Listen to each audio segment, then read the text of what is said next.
in a country that is reaching new avenues every single day, in a country that broke free from the shackles of colonialism, now finds itself in the midst of economic growth and an emerging world superpower. And in the midst of all this growth and emergence of power, this country finds itself in a massive underlying problem. So, what is the problem? Economically speaking, there are three factors to take into account: growth, inflation, and unemployment. Now, India seems to be doing fine with growth, with a staggering 8.2% growth in 2024, and inflation being a byproduct of growth that can be left aside. But unemployment, something that should have gotten better with this increase in growth, hasn't and has been stagnant or increasing through the years, with youth urban unemployment being at a staggering 22% in 2022. So the strong government in India will try to do something about it. And let's be honest, there's only so many jobs the government could create, so they have to turn to job givers, i.e.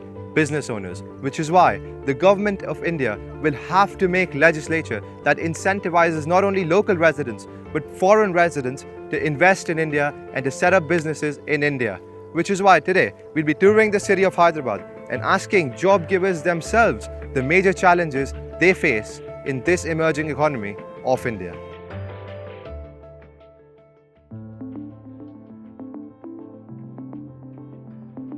So now we're in the streets of Hyderabad, and the next business we will be interviewing is Tasty Tea Time and Tiffins. It's almost part of the fabric of India's culture. We will be speaking to the owner on the different challenges he faces and why he's not able to scale up his business to the next level.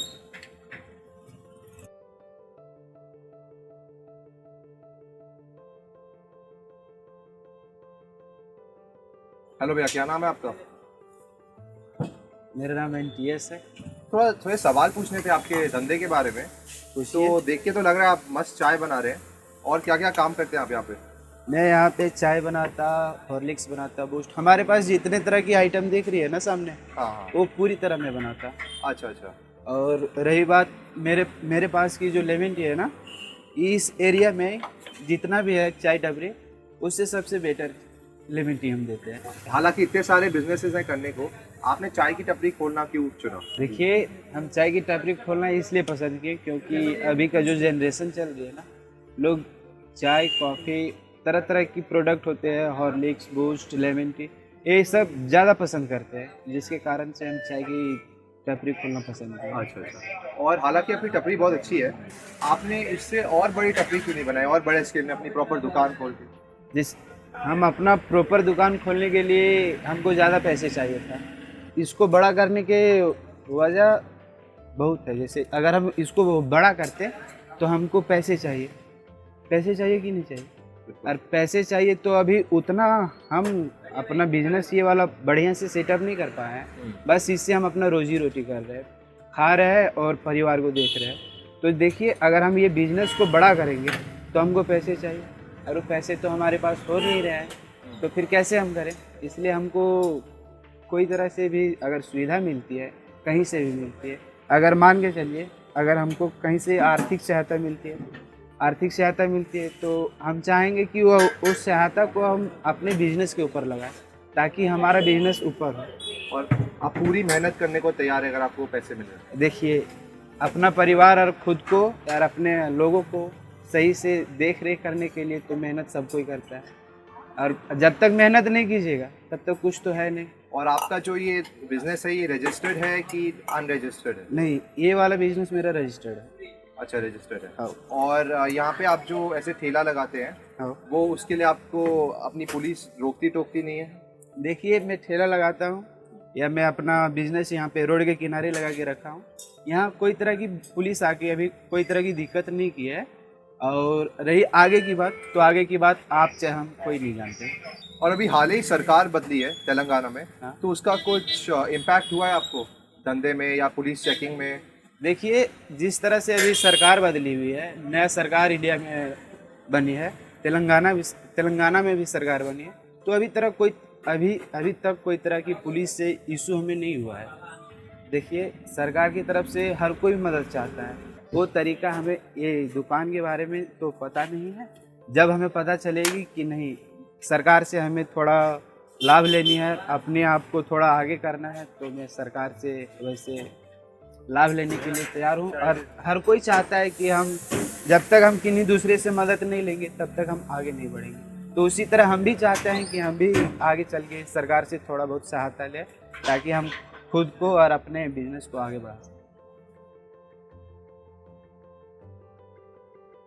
अगर कोई तरह की वहाँ दिक्कत हो सकती, मतलब अगर हम आपसे बात करें पैसे की, अगर पैसे की बात करें तो अगर कोई तरह की अगर उस पर मुद्दा निकले तो कोई तरह की दिक्कत होगी क्या आगे? बिल्कुल भी नहीं।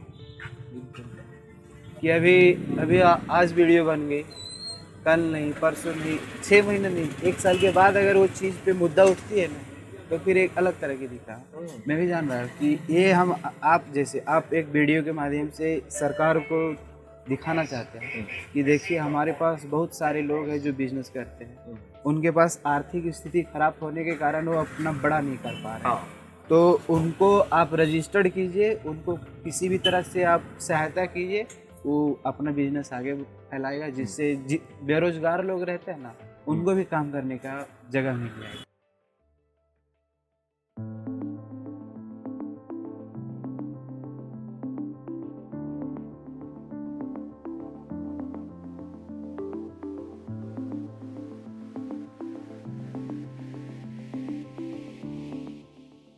Hello, Mr. Hussain. Hi.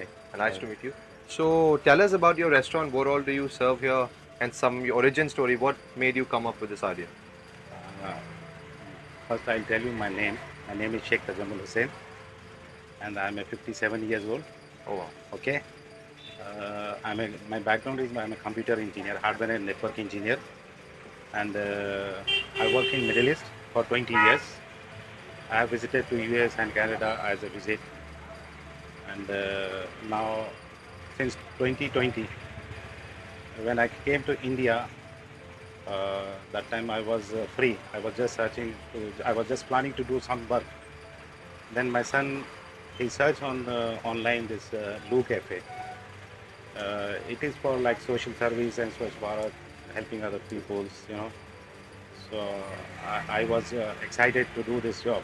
When I come here, that time it was very low condition because 2020, everybody was in COVID. Then we started from zero to now.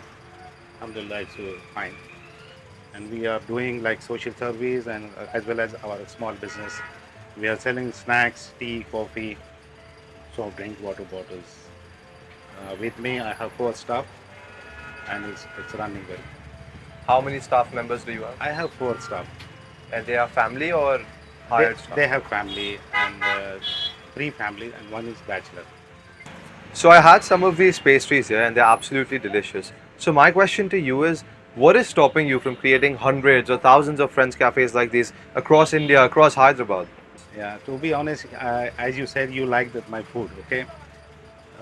We prepare this food from my heart, like homemade, okay? Most of our items are homemade only, me and my family, and we serve like a, family members. We don't think this is customer. So we are planning since 3 years. We are doing 3 years. First past 1.5 year, we are planning to like expand my business. To be honest, my rent and the expenses are very high, and margin is very low. So we cannot expand my business more than this. If government or any other people like help me, then I will definitely I will expand my business. So my motivation is to like help people, who deserve really job, to help them. Yeah. So how do you want the government to help you? Do you want the government to give you subsidies, give you funding? Yeah, of course. See, government only can help me. If government didn't give me any help or support, how I can expand my business? Because I'm not a government servant. I'm not a rich man. I don't have family background like good. So if government help me, definitely I will expand my business. Okay, as you can see, we are doing social service for washrooms, free washrooms over there, 3 washrooms. Okay, and for we are feeding like poor food, as you can see. We mentioned there outside, Yes, poor yes. hungry. You can see that, and we are giving for pets, street pets, especially for street pets, free food, and poor people also free food. I'm not that much of rich, but whatever I can do, I'm helping them. So in a one-word answer, Do you think it is hard being a businessman in India, doing business in India? See, as my experience, I don't say for other people, as per my experience, basically my previous background was I'm not a businessman. I was a like employee, 9 to 5, like that. As I told you, I'm a computer engineer. Now, when I started my business, initially I struggled too much. Still, I'm struggling. Yeah, I'm working hard, though I'm not getting more profit. But definitely it's very hard. Yeah, it's very difficult.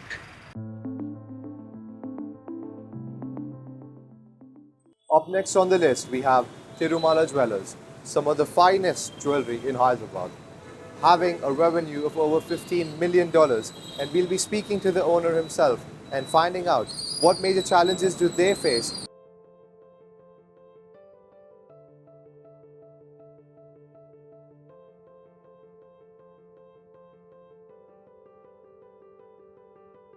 Hi. So, Hi.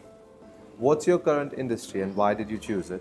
Yeah, I'm into presently since almost 2 to 3 generations.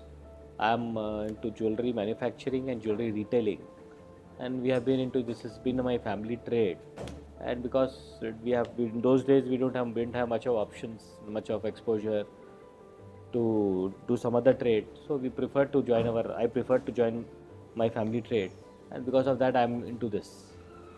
What do you think is unique about the Indian consumers? The popular notion being that they are the most spoiled consumer in the world. Yes, to some extent we can say that the Indian consumer is very much pampered by the sellers. Just because there's a lot of competition here, and there's a lot of unhealthy competition where people try to pamper them and try to convert the business. So, by and large, I would like to say Indian consumer is a very pampered customer, which has got a lot of expectations from the sellers, from the products they buy, from the deal they get. So they have a popular habit of bargaining, negotiating, of course. So basically, Indian consumer is very pampered. Given the economic growth in the past few years, how has the Indian consumer's ability to spend increased in the past few years? The ability to spend has gone up a lot. People are spending a lot on jewelry because the gold prices are appreciating, and moreover, it's an investment come luxury. So that they can't find it in any other product other than the gold, because anything else they buy, the most of the products they buy depreciates or vanishes. So jewelry is something where they have a prestige of wearing it in the society, and also they have they look at it at an investment point of view, where the value always appreciates, and they are got a lot of indispensable income, where banks are funding them for housing loans, banks are funding them for car loans, for the personal loans, everything. They have got a lot of money coming funded by the banks. So their personal savings, they invest a lot. To some extent, they invest in the gold jewelry also. As a follow-up, are there any times of the year where demand is significantly higher than the other? Yes, it is. Like especially when the gold rates drop down, at that point we get a good response. People would like to buy more.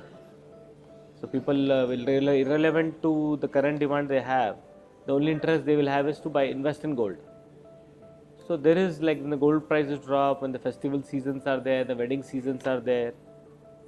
So at that point, the gold purchasing, the orders, the inquiries are very high. What is the biggest regulatory problem you're facing as a business now? It could be to do with filing or taxes or anything like that.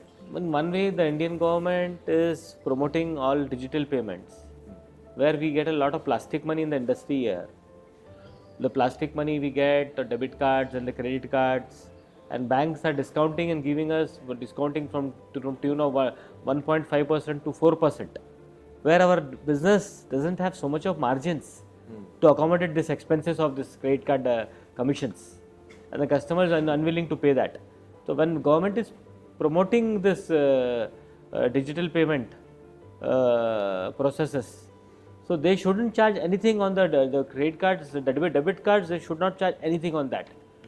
They should just treat the debit card as a check. That is a big change they can bring in. Okay, so those credit card charges are affecting your margins in an Yes. already low margin business. Yes. Our business has very narrow margins. Keeping in mind the terms of the investment we have done, and our competitors, competition around us. So the margins are very narrow, and then this credit card plastic money is cutting it down further. So I request the government definitely that they should consider charging zero fee on a debit card swipe. At least on a debit card swipe, and on the credit card domestic and international swipes, they should bring it down to as low as possible. Speaking of government, with the recent state election and the change of government, has that impacted any sector of your business? No, because of the new government coming in, and that will not have any impact on our business at all. On our retail business, there's no impact. But initially, when the elections were on, there was election code for 2 months around. And during those 2 months, we didn't have any flow of business, and there was a lot of cash congestion. So, but after the government has come down, the business is moving as usual as it used to be. When you were thinking of starting your business, you must have felt lost at some point. So, how did you deal with that and move forward from there? So we had a lot of challenges. We had done expansion during COVID 2020, moving out from the unorganized sector, a traditional old style of business, to an organized sector. That is 2020 we had moved, and just we were in the process of transition of transferring a business from the old location to new location. We had challenges of the COVID, and 1 year everything was stopped. So with God's grace, we had a very strong support of our loyal customers, suppliers, goldsmiths and all. So that didn't, this problem didn't make us change our decision of expanding and completing our expansion plan. So definitely we do face a lot of challenging times in every business. So we have to fight with it very strongly, very logically. We have to apply our ideas and be bold enough to overcome it.